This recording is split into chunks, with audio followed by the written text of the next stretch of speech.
Je vis un autre ange puissant qui descendait du ciel, enveloppé d'une nuée.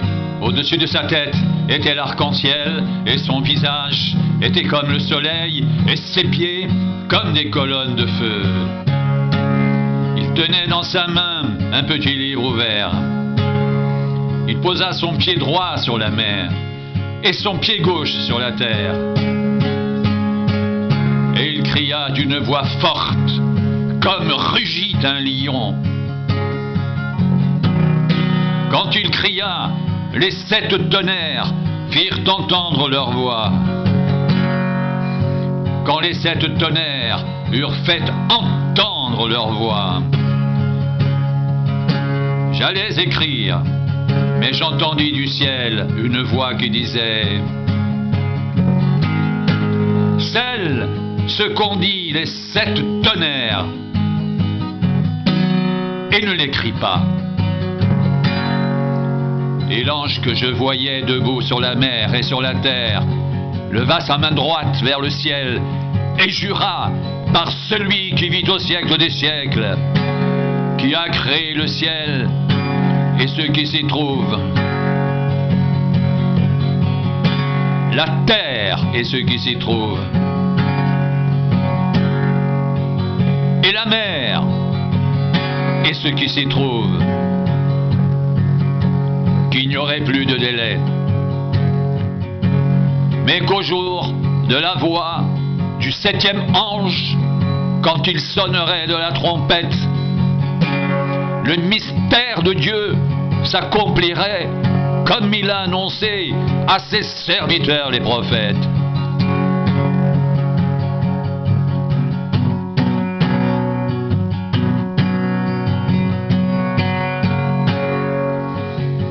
Et la voix que j'avais entendue du ciel me parla de nouveau et dit: va, prends le petit livre ouvert dans la main de l'ange qui se tient debout sur la mer et sur la terre. Et j'allai vers l'ange en lui disant de me donner le petit livre. Et il me dit: prends-le et avale-le. Il sera amer à tes entrailles, mais dans ta bouche, il sera doux comme du miel.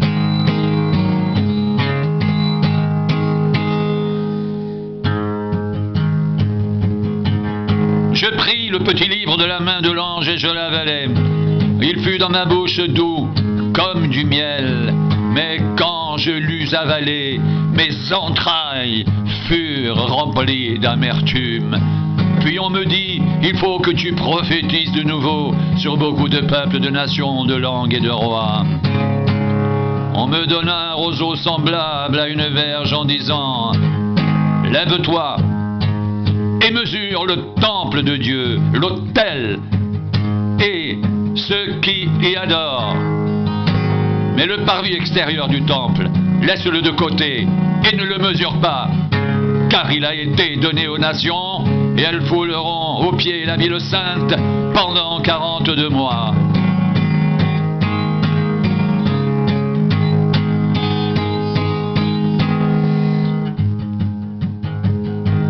Je donnerai à mes 2 témoins le pouvoir de prophétiser, revêtus de sacs, pendant 1260 jours. Ce sont les 2 oliviers et les 2 chandeliers qui se tiennent devant le Seigneur de la terre. Si quelqu'un veut leur faire du mal, du feu sort de leur bouche et dévore leurs ennemis. Et si quelqu'un veut leur faire du mal, il faut qu'il soit tué de cette manière.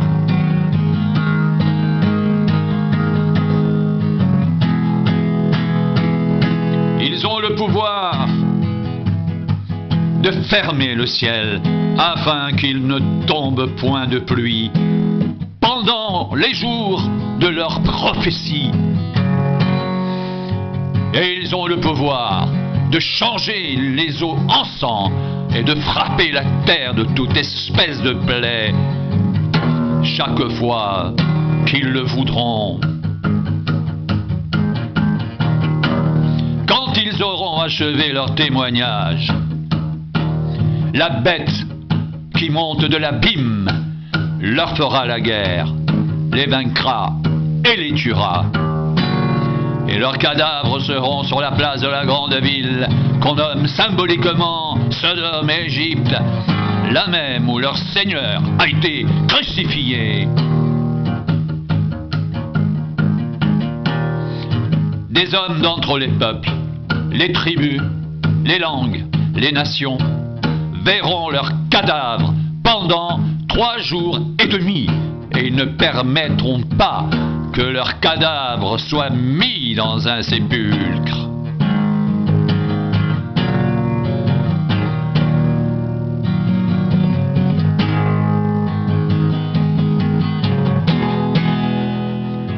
Et à cause d'eux, les habitants de la terre se réjouiront et seront dans l'allégresse.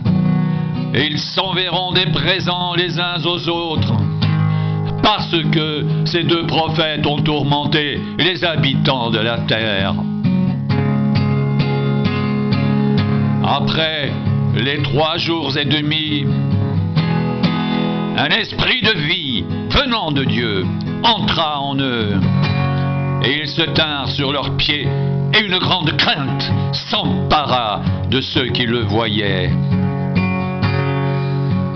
Et ils entendirent du ciel une voix qui leur disait: « Montez ici !» Et ils montèrent au ciel dans la nuée, et leurs ennemis les virent. À cette heure-là, il y eut un grand tremblement de terre, et la 10e partie de la ville tomba. 7000 hommes furent tués dans ce tremblement de terre, et les autres furent effrayés et donnèrent gloire au Dieu du ciel. Le second malheur est passé. Voici le 3e malheur vient bientôt.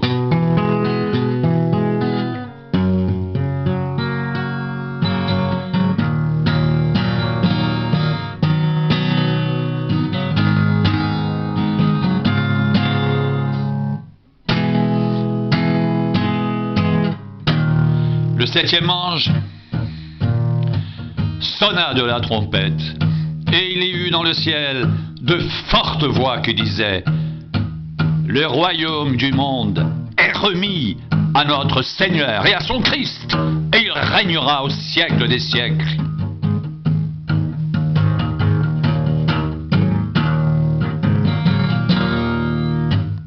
Et les 24 vieillards qui étaient assis devant Dieu sur leur trône tombèrent face contre terre, et ils adorèrent Dieu en disant: « Nous te rendons grâce, Seigneur Dieu Tout-Puissant, qui est et qui était, car tu as saisi ta grande puissance et pris possession de ton règne. Les nations se sont irritées, ta colère est venue, et le temps est venu de juger les morts, de récompenser tes serviteurs les prophètes, les saints et ceux qui craignent ton nom, les petits et les grands, et d'exterminer ceux qui détruisent la terre. » Et le temple de Dieu dans le ciel fut ouvert, et l'arche de son alliance apparut dans son temple, et il y eut des éclairs, des voix, des coups de tonnerre, un tremblement de terre et une forte grêle.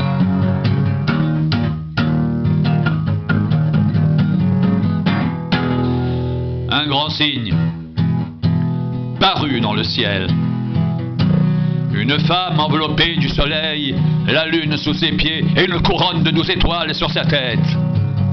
Elle était enceinte et elle criait, étant en travail et dans les douleurs de l'enfantement. Un autre signe parut encore dans le ciel.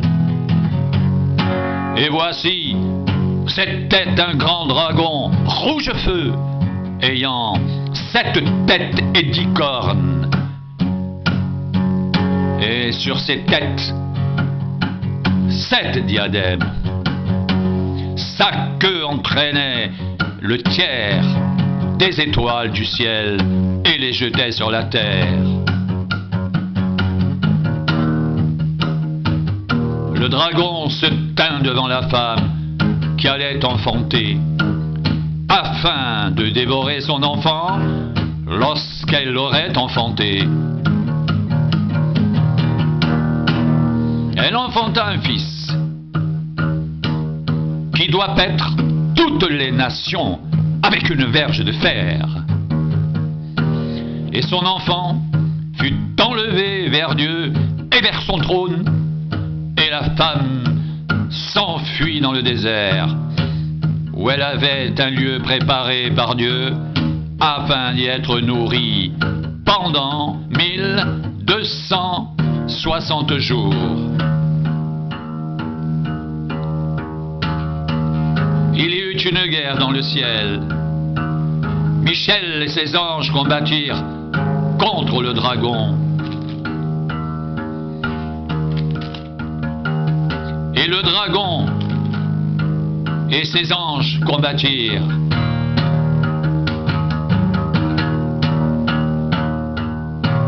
Mais ils ne furent pas les plus forts, et leur place ne fut plus trouvée dans le ciel.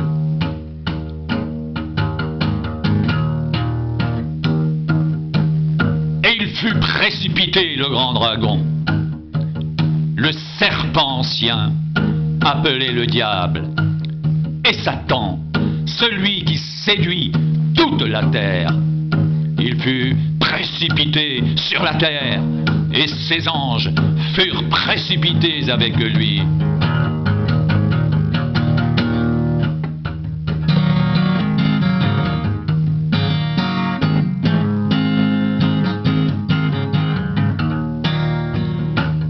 Et j'entendis dans le ciel une voix forte qui disait: Maintenant, le salut est arrivé, ainsi que la puissance, le règne de notre Dieu et l'autorité de son Christ, car il a été précipité, l'accusateur de nos frères, celui qui les accusait devant notre Dieu jour et nuit. Ils l'ont vaincu à cause du sang de l'agneau et à cause de la parole de leur témoignage. Et ils n'ont pas aimé leur vie jusqu'à craindre la mort. C'est pourquoi réjouissez-vous, vous cieux, et vous qui habitez dans les cieux. Malheur à la terre et à la mer, car le diable est descendu vers vous, animé d'une grande colère, sachant qu'il a peu de temps.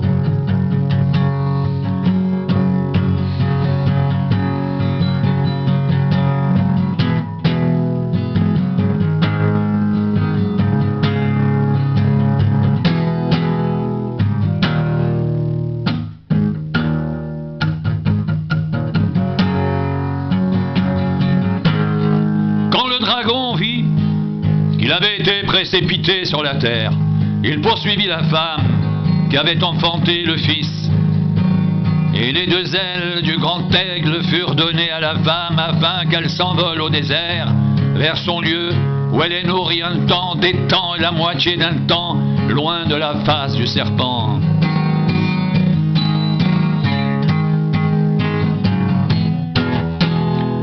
Et de sa gueule, le serpent lança de l'eau comme un fleuve derrière la femme, afin de l'entraîner par le fleuve.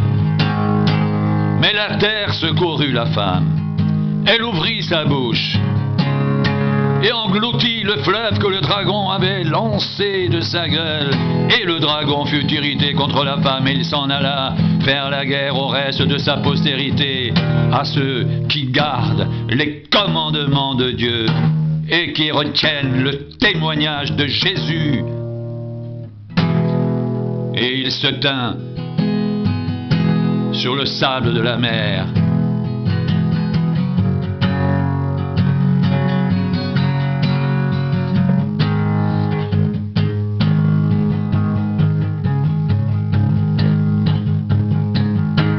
Puis je vis monter de la mer une bête qui avait 10 cornes et 7 têtes, et sur ses cornes 10 diadèmes, et sur ses têtes des noms de blasphème. La bête que je vis était semblable à un léopard. Ses pieds étaient comme ceux d'un ours, et sa gueule comme une gueule de lion. Le dragon lui donna sa puissance, son trône et une grande autorité.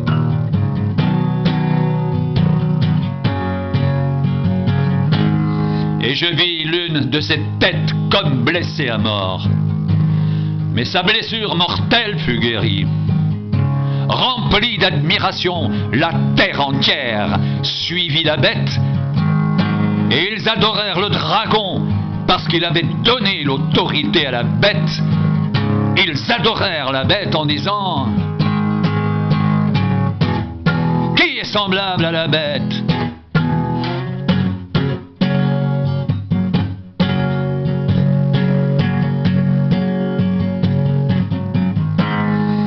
Et qui peut combattre contre elle?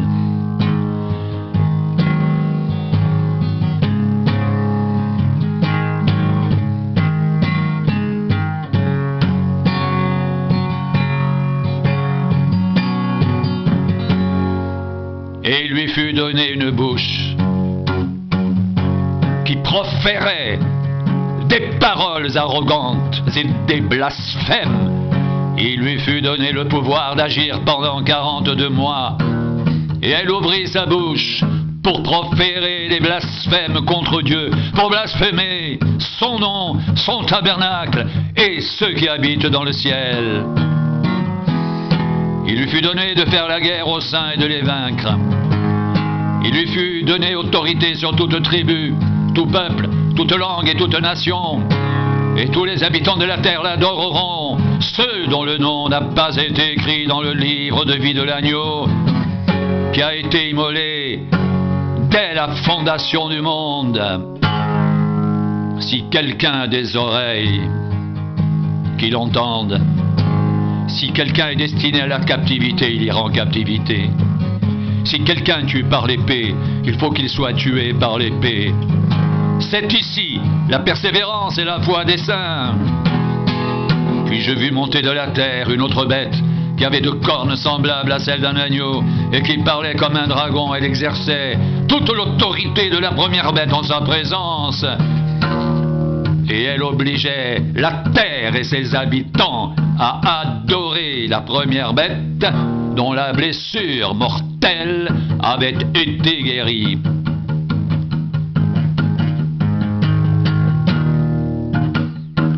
Elle opérait de grands prodiges, jusqu'à faire descendre du feu du ciel sur la terre à la vue des hommes.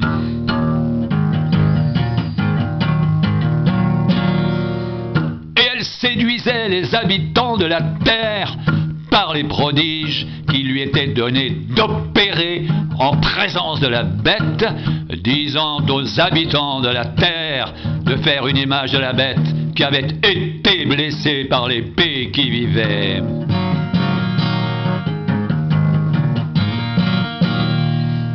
Et il lui fut donné d'animer l'image de la bête, afin que l'image de la bête parle et qu'elle fasse que tous ceux qui n'adoreraient pas l'image de la bête soient tués. Et elle fit que tous, petits et grands, riches et pauvres, libres et esclaves, reçoivent une marque sur leur main droite ou sur leur front, et que personne ne puisse acheter ni vendre.